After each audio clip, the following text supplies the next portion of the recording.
Saturday, the tomb of stillness, Psalm 46:10. Be still and know that I am God. I will be exalted among the nations. I will be exalted in the earth.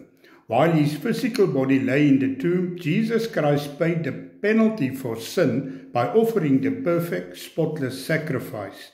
The voice of God the Father was still, for in the midst of stillness there is salvation. The stillness of the grave encouraged quiet faith and trust in God, even in the face of adversity, knowing that He is ultimately in control and will be glorified. The tomb of stillness allows us to reflect and recognize the Lord's presence and power. It is a call to release control and trust in God's ability to handle situations.